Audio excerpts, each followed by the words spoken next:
Lors de la fête de Thanksgiving, ma grand-mère m'a interpellé d'une voix forte. Pourquoi y a-t-il un couple de personnes âgées qui vit dans la maison de vacances à $1 que j'ai acheté pour toi?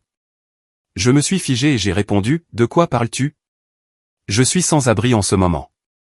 À ce moment-là, ma sœur a pâli, puis l'avocat est arrivé. Mandy, réponds-moi. Pourquoi y a-t-il un couple de personnes âgées que je ne reconnais pas qui vit dans la maison au bord du lac à $1 million que j'ai acheté pour toi? Ces mots ont instantanément glacé l'atmosphère animée de la table de Thanksgiving. Cling. Un son creux et aigu a retenti. En face de moi, mon père, George, avait laissé tomber sur son assiette le couteau qu'il tenait fermement. J'ai arrêté ma main à mi-chemin de ma bouche, une part de tarte à la citrouille sur la fourchette, et j'ai lentement levé les yeux. Le regard de ma grand-mère Dorothy m'a traversé pour aller transpercer ma sœur Ashley, assise raidement à côté de moi, puis nos parents. Venant de rentrer de l'étranger après plusieurs années d'absence, ma grand-mère semblait bien plus stricte qu'auparavant, enveloppée d'une aura qui ne permettait à personne de l'approcher à la légère. « Grand-mère, qu'est-ce que tu viens de dire ?» Ma voix tremblait. Ces mots semblaient bien trop irréels pour quelqu'un comme moi, qui peinait même à réunir l'argent pour le déjeuner du jour. « Tu ne m'as pas entendu, Mandy ? Je parle de la maison de vacances au bord du lac. La maison que je t'ai achetée il y a 3 ans pour ton avenir. » Sa voix était calme, mais sous cette apparence, je pouvais sentir quelque chose comme du magma en ébullition. « Grand-mère, n'y a-t-il pas une sorte d'erreur ?» j'ai demandé en rassemblant tout mon courage. Mon cœur battait la chamade. Je ne possède aucune maison. Ni une maison de vacances, ni même mon propre appartement. Je suis pratiquement sans abri en ce moment. J'ai été expulsé de mon appartement le mois dernier et je squatte chez des amis depuis. Quoi? Le sourcil de ma grand-mère a tressailli. Je savais que quelque chose n'allait pas. Dès mon retour, je suis allé voir la maison pour te faire une surprise. Tu n'étais pas là. À la place, un couple de personnes âgées que je n'avais jamais vu auparavant m'a ouvert la porte. Ils ont dit qu'ils étaient les parents du mari d'Ashley, Kevin. Ashley, pourrais-tu nous expliquer ce qui se passe? Du coin de l'œil, j'ai vu la main de ma sœur Ashley trembler en tenant son verre de vin. Ashley. Je me suis tourné pour la regarder. Ses yeux balayaient la pièce, sa respiration rapide et superficielle. Grand-mère, s'est écrié Ashley, presque en hurlant. Ce doit être une sorte d'erreur. Tu as peut-être confondu l'adresse. Il y a beaucoup de maisons similaires dans le coin, et tu viens de rentrer. Tu dois être épuisé. C'est vrai, maman, est intervenue ma mère, Sandra. Des perles de sueur perlaient sur son front. C'est juste le décalage horaire. Tes souvenirs sont confus. Allez. La dinde va refroidir. Silence.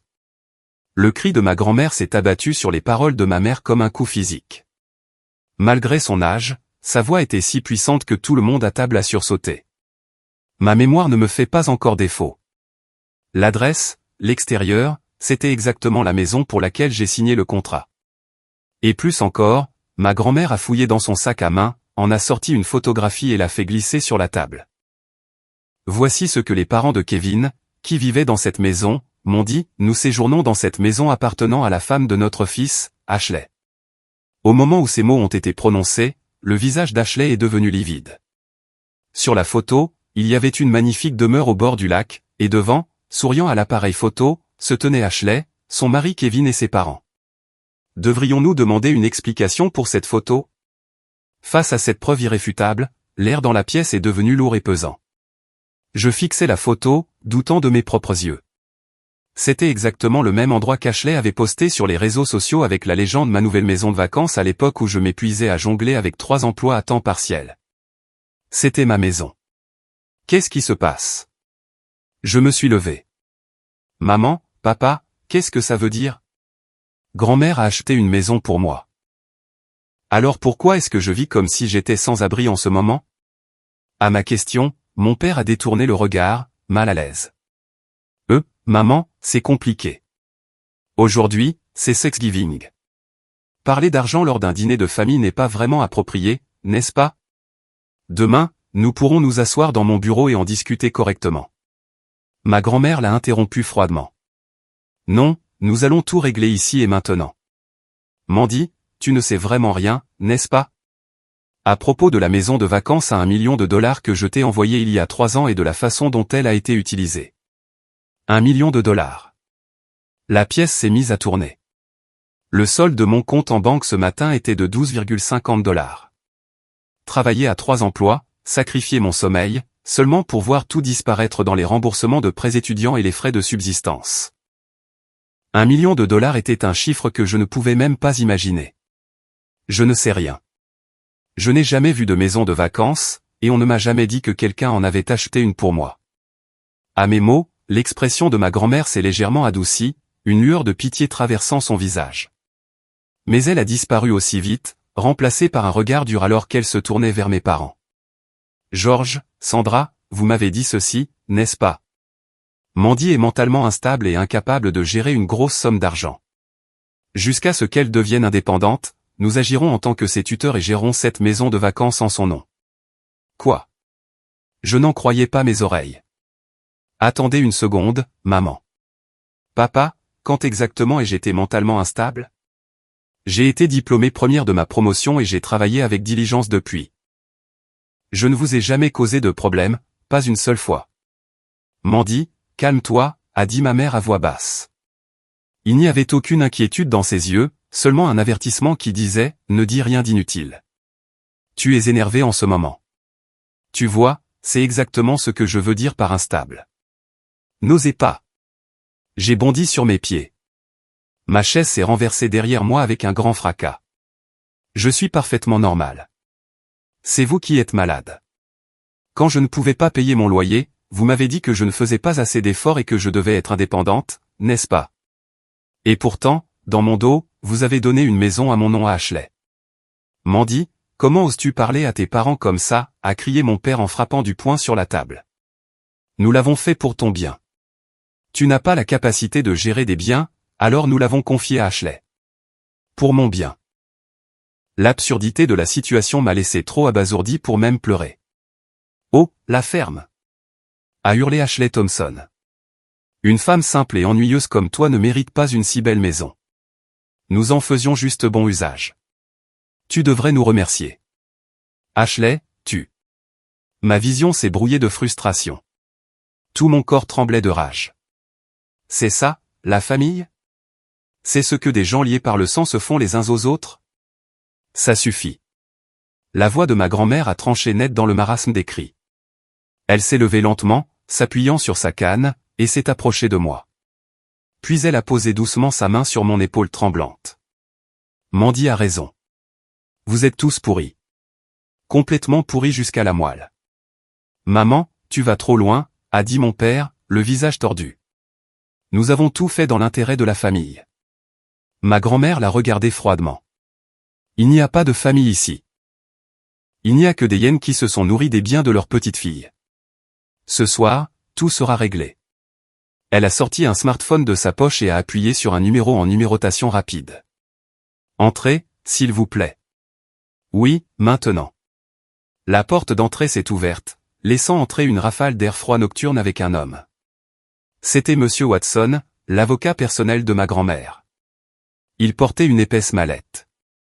Madame Hansen, j'ai apporté tous les documents comme vous l'avez demandé, a dit Maître Watson d'un ton professionnel, posant une lourde pile de papier sur la table. Qu'est-ce que c'est que tout ça? Mon père a reculé d'un pas, Georges, Sandra et Ashley, a déclaré ma grand-mère. Je vais maintenant passer en revue chaque acte frauduleux que vous avez commis. Page par page.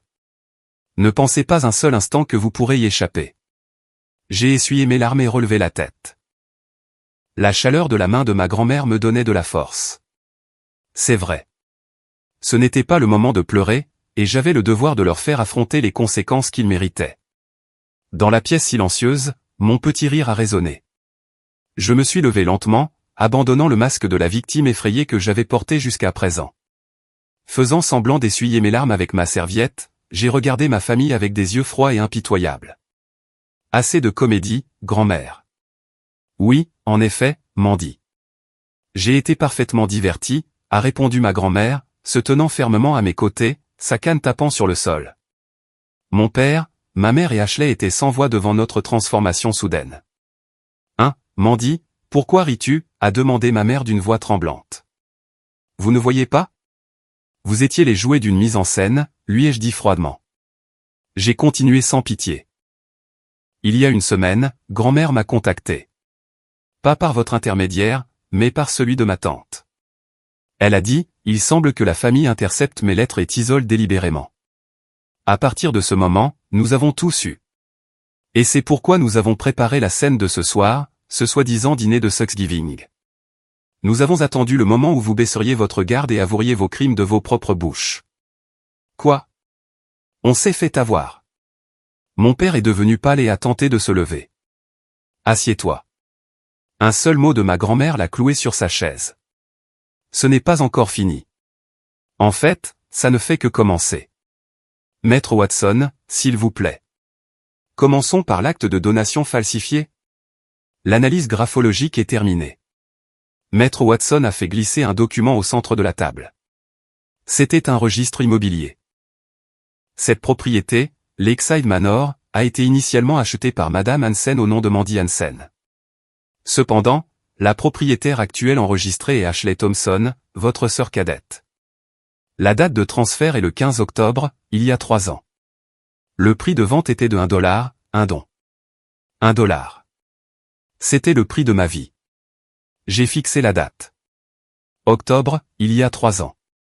Le moment exact où j'avais obtenu mon diplôme universitaire et commencé à me noyer sous les remboursements de prêts étudiants et les frais de subsistance. Le moment où ma vie a commencé à dérailler. J'ai toujours pensé que quelque chose n'allait pas, ai-je dit doucement. J'ai été diplômé première de ma promotion. J'avais des recommandations de professeurs et j'ai atteint les entretiens finaux dans plusieurs grandes entreprises. Et pourtant, d'une manière ou d'une autre, chacune d'entre elles m'a rejeté sans explication. J'ai fixé mon regard sur mon père. Ses yeux se sont dérobés. À cette époque, des courriels anonymes ont été envoyés au service des ressources humaines des entreprises que j'étais sur le point de rejoindre. Des courriels prétendant que Mandy Hansen souffre d'une grave maladie mentale et était une fauteur de troubles à l'université. De quoi parles-tu? Il a essayé de faire l'ignorant. Les adresses IP ne mentent pas, papa. Les courriels ont été envoyés de cette maison et les horodatages correspondent aux heures où tu étais dans ton bureau. Tu m'as poussé au chômage exprès, n'est-ce pas? Parce que si je devenais indépendante, vous ne pourriez plus continuer à commettre des fraudes en utilisant mon nom. Non, c'était pour ton bien. Et toi, maman, ai-je dit en me tournant vers ma mère. Je comprends enfin pourquoi, peu importe à quel point je travaillais dur, je n'ai jamais économisé d'argent et pourquoi je continuais à échouer aux examens de solvabilité pour les cartes de crédit. Maître Watson a produit une série de relevés bancaires. C'est le compte que Mandy utilisait pour rembourser ses prêts étudiants. Elle y déposait de l'argent chaque mois de ses emplois à temps partiel. Cependant, les fonds étaient automatiquement redirigés, non pas vers l'organisme de prêt, mais vers un compte caché au nom de Madame Hansen. Ma mère a eu le souffle coupé. Et pourtant, maman, tu n'arrêtais pas de me dire que je ne faisais pas assez d'efforts, que je devrais être plus comme Ashley. À cause de vous, j'ai été mise sur liste noire en tant que mauvaise payeuse. Je ne pouvais même pas louer un appartement décent. Vous avez détruit ma crédibilité financière. Vous m'avez forcé à jongler avec 3 emplois tout en vivant dans la peur de finir à la rue. Ma mère a couvert sa bouche de ses mains tremblantes. Ma pauvreté n'était pas de la malchance. Ce n'était pas un manque d'effort. C'était une cage soigneusement et délibérément construite par mes propres parents. Et toi, Ashley? Je me suis tourné vers ma sœur. Elle m'a foudroyé du regard comme si elle était la victime. Les parents de Kevin vivent dans la maison de vacances, n'est-ce pas? Et alors? A répondu Ashley en relevant le menton. La mère et le père de Kevin ont pris leur retraite et voulaient un endroit tranquille pour vivre, alors je les ai laissés y rester. Qu'est-ce qu'il y a de mal à ça? C'est mieux que de laisser la maison vide. Tu les as laissés y rester? J'ai haussé un sourcil. Gratuitement? Bien sûr. C'est la famille. Ne mens pas, j'ai fait un léger signe de tête à Maître Watson. Sans un mot, il a présenté le document suivant. Ce sont les relevés de dépôt d'un compte bancaire au nom d'Ashley Thompson, a lu calmement Maître Watson. Le premier de chaque mois, $5 000 sont virés depuis le compte des parents de Kevin Thompson. Le motif déclaré du virement est le loyer. Ma grand-mère a parlé la première. Ashley, donc non seulement tu as volé la maison de Mandy, mais tu l'as ensuite utilisé pour extorquer un loyer à tes beaux-parents. Non, ce n'est pas ça, a hurlé Ashley. C'était des frais d'entretien. C'est une immense maison. Ça coûte de l'argent de l'entretenir. Et les parents de Kevin sont riches de toute façon. 5 000 $ par mois, ce n'est rien pour eux. Ce n'est pas la question, ai-je dit doucement, mais avec force. Tu as pris ma maison sans permission et tu en as tiré 5 000 $ par mois. Pendant ce temps, moi, la propriétaire légitime, je pouvais à peine me payer à manger pour le lendemain. Tu le savais, ça? Les yeux d'Ashley se sont dérobés. Maman, écoute. Mon père s'est penché en avant, essayant d'intervenir. Oui, peut-être que notre façon de faire a été un peu brutale, mais regarde le résultat. La maison est bien entretenue et les beaux-parents d'Ashley sont heureux. N'est-ce pas bien mieux pour la famille dans son ensemble que de laisser Mandy y vivre seule? On pourra toujours donner un peu d'argent à Mandy plus tard. Un paiement de départ? Non, un dédommagement, et régler ça. Un dédommagement? A répété ma grand-mère à voix basse. Le pied du verre de vin dans sa main a craqué de manière menaçante. Quand ma petite fille était sur le point de dormir dans la rue, vous viviez dans le luxe grâce à ses biens. Et maintenant, vous pensez pouvoir régler ça avec un dédommagement. Mais maman, Mandy est encore jeune. Les épreuves forgent le caractère, n'est-ce pas? La ferme. Le rugissement de ma grand-mère a résonné dans la pièce. J'écrivais à Mandy tous les mois. Je demandais, comment va la maison? As-tu des problèmes? Mais je n'ai jamais reçu une seule réponse. À la place, George n'arrêtait pas de me dire, Mandy est si instable mentalement qu'elle ne peut même pas écrire une note de remerciement. J'ai secoué la tête. Pas une seule lettre ne m'est jamais parvenue. Bien sûr que non, a dit froidement ma grand-mère en se tournant vers mes parents. Chaque lettre que j'envoyais était adressée à cette maison. Vous prétendiez que Mandy était mentalement instable et disiez que vous les garderiez pour elle. Et vous ne m'avez jamais donné sa véritable adresse. Vous avez détruit mes lettres et coupé tout contact avec Mandy également, n'est-ce pas? C'est parce que, a crié ma mère, tu semblais si occupé avec ton travail à l'étranger. La raison pour laquelle ma grand-mère et moi n'avions pas pu rester en contact n'était plus un mystère. La distance physique et le mur malveillant que mes parents avaient construit entre nous. Tout s'est finalement mis en place, révélant toute la laideur de ce qu'ils avaient fait. Assez d'excuses, ai-je dit, prenant une profonde inspiration et faisant signe à Maître Watson. Confirmons les faits d'un point de vue juridique. Maître Watson a affiché sur sa tablette le soi-disant accord de transfert qu'Ashley utilisait comme base de sa revendication de propriété. Mademoiselle Thompson, vous avez déclaré plus tôt que ce document représente un transfert légitime de la part de Mandy il y a 3 ans. Correct?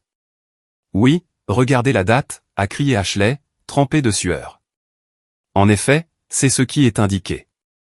Nous aborderons l'écriture manuscrite sous peu, mais d'abord, nous avons effectué une analyse forensique numérique du papier lui-même. Il a appuyé sur un bouton et une image agrandie du document est apparue. Sous les fibres du papier, un motif de minuscules points imperceptibles à l'œil nu a émergé. C'est un code d'identification machine. De nombreuses imprimantes laser couleur intègrent des points jaunes microscopiques qui enregistrent le numéro de série de l'imprimante ainsi que la date et l'heure de l'impression. Quoi? La bouche d'Ashley s'est ouverte. Après avoir analysé ces points, nous avons déterminé que ce document a été imprimé il y a exactement 6 mois. C'est étrange, ai-je dit avec un sourire froid. Pourquoi un contrat supposément signé il y a 3 ans serait-il écrit sur du papier imprimé il y a seulement 6 mois? Puis j'ai parlé lentement et clairement. En d'autres termes, ce document a été fabriqué il y a 6 mois. J'ai regardé mon père, puis ma mère, et enfin Ashley. Et je peux imaginer exactement pourquoi vous avez soudainement eu besoin de le falsifier il y a 6 mois. Le visage de mon père est devenu cendré. Il y a 6 mois, grand-mère vous a contacté et vous a dit, mon travail se stabilise enfin. Je pourrais rentrer bientôt à la maison, n'est-ce pas, ai-je continué. Vous avez paniqué. Jusque-là, vous occupiez illégalement la maison de Mandy et la traitiez comme celle d'Ashley en vous basant sur de simples promesses verbales. Mais une fois que grand-mère serait revenue et aurait vérifié les registres de propriété, vos mensonges auraient été exposés. Alors, vous vous êtes empressé de falsifier des documents pour vous donner une couverture légale. Ce n'est pas, mais si vous m'aviez demandé de le signer, vous auriez été démasqué. Alors Ashley a copié mon écriture et a falsifié la signature avec une date d'il y a 3 ans. n'est-ce pas? Mon père a pris sa tête dans ses mains et a gémi. J'avais touché dans le mille. Pendant 3 ans, ils avaient fait ce qu'ils voulaient, comptant sur le fait que ma grand-mère ne reviendrait pas. Mais au moment où ils ont appris qu'elle pourrait revenir, ils ont paniqué et se sont précipités pour fabriquer des preuves. Cette panique a été leur erreur fatale. Maître Watson a poursuivi sans pitié. Selon l'analyse graphologique, cette signature correspond à l'écriture de mademoiselle Ashley Thompson avec une probabilité de 99%. Cela constitue une falsification claire de documents privés avec sceau. De plus, mademoiselle Thompson a faussement prétendu être la tutrice légale de Mandy et a retiré $1 million du compte de Mandy sous prétexte de frais d'entretien pour la maison de vacances. Cela constitue une fraude et un détournement de fonds. Fraude. Ashley a commencé à trembler de manière incontrôlable. Prison. Ce n'est pas possible. Papa, dis quelque chose. C'est toi qui as dit, tant qu'on antidate, ça ira. Espèce d'idiote. Tais-toi. A hurlé mon père. Mais il était bien trop tard. La police a déjà été prévenue, a dit calmement maître Watson. Mademoiselle Thompson, des poursuites pénales seront engagées contre vous immédiatement. Non, non, non, non. Ashley s'est pris la tête dans les mains et a fondu en larmes. C'est papa qui m'a dit de le faire. Il a dit que Mandy est stupide. Elle ne s'en rendra jamais compte. Il m'a dit de simplement copier sa signature. Je n'ai fait que ce qu'on m'a dit. Quoi? Ashley, tu vends ton propre père. A rugi mon père. Mais c'est la vérité. Maman l'a dit aussi. Elle a ri et a dit que Mandy ne pourra jamais rembourser ses prêts étudiants de toute façon, alors autant utiliser l'argent nous-mêmes. Ashley, ne dis plus un mot. A hurlé ma mère en se jetant sur elle. C'était d'une laideur douloureuse. Les mêmes personnes qui prêchaient les liens familiaux et l'amour quelques instants auparavant se lançaient maintenant des accusations, essayant désespérément de rejeter la faute sur les autres. Ma grand-mère a regardé le spectacle avec des yeux froids et a parlé doucement. Ça suffit. À ces mots, les cris ont cessé net. J'ai assez vu votre laideur. Ne souillez pas davantage cette table. Elle s'est tournée vers maître Watson. Monsieur Watson, la révision de mon testament est terminée. C'est exact. Oui, madame Hansen. Maître Watson a produit une nouvelle série de documents. Voici le dernier testament. Il révoque entièrement les droits de succession de George Hansen, Sandra Hansen et Ashley Thompson, ainsi que du conjoint d'Ashley Thompson, et désigne mademoiselle Mandy Hansen comme l'unique héritière de l'ensemble de la succession. L'ensemble de la succession? Ont crié mes parents à l'unisson. Maman, s'il te plaît, attends. Tout sauf ça. Nous sommes désolés. Nous avons réfléchi à nos actes. S'il te plaît.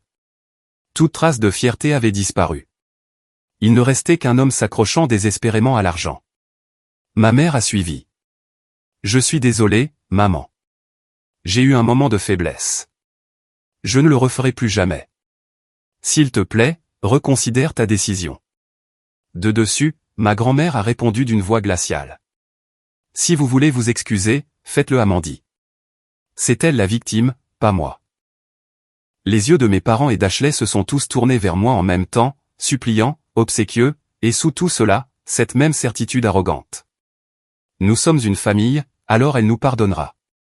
J'ai lentement levé mon verre de vin et j'ai bu une gorgée. Puis j'ai souri doucement. Non, je ne possède pas de miséricorde. La seule chose que j'ai pour vous est une facture. J'ai accepté le document final de maître Watson.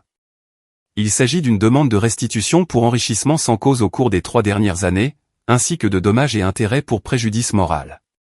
Le montant total dû est de $2 millions. Si le paiement n'est pas effectué d'ici demain, les poursuites pénales seront engagées immédiatement.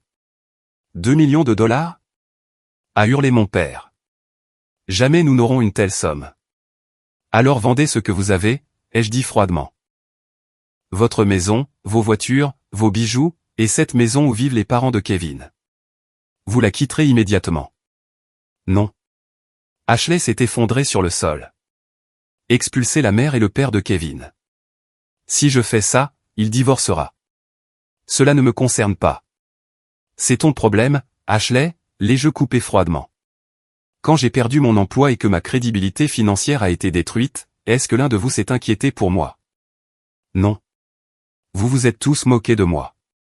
Maintenant, c'est à votre tour de goûter à cette même misère. À ce moment, on a frappé lourdement à la porte de la salle à manger, et 2 officiers portant des insignes de shérif sont entrés. Ashley Thompson, veuillez nous accompagner au poste. Non, aidez-moi.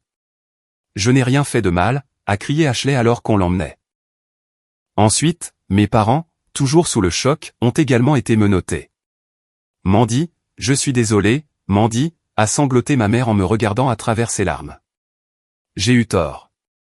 S'il te plaît, retire les charges. Au revoir, maman, ai-je dit sans détourner le regard. Compte les rides sur ton visage en prison. Tu auras tout le temps.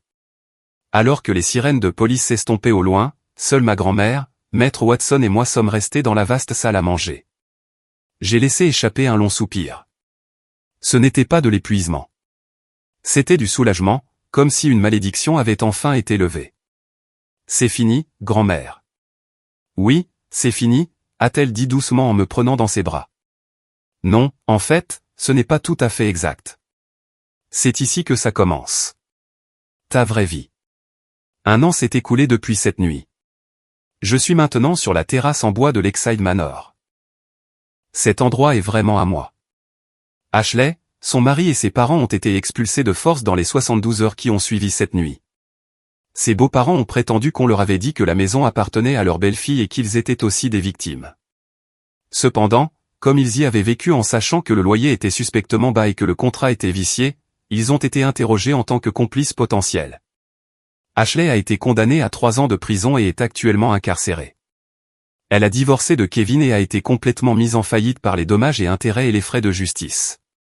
Mes parents ont perdu toute crédibilité sociale et ont été rejetés par toute la famille. L'entreprise de mon père a fait faillite et j'entends dire qu'ils vivent désormais chichement dans un petit appartement. Mais je ne connais même pas leurs coordonnées, et je ne veux pas les connaître. Quant à moi, j'ai lancé une nouvelle entreprise dans cette maison tranquille. Conseil en ligne, planification financière et soutien aux victimes. Quand j'ai commencé à partager mes propres expériences traumatisantes, la réponse a été impressionnante. Avant que je ne m'en rende compte, mon agenda était complet des mois à l'avance, et mes revenus ont atteint des dizaines de fois ce que je gagnais à l'époque où je jonglais avec 3 emplois. Je ne dépends plus de personne. J'ai atteint une indépendance financière complète. Le week-end, ma grand-mère vient séjourner ici, et nous nous asseyons près de la cheminée, parlant et riant comme pour récupérer les 3 années qui nous avaient été volées. Un jour, regardant calmement le lac, elle a dit, « Tu n'as pas seulement récupéré l'avenir qui t'avait été pris. Par ton intégrité et ton courage, tu en as construit un encore plus brillant. C'est ma maison, l'endroit que je protège, l'endroit que j'aime. Je suis heureuse, grand-mère, ai-je dit du fond du cœur.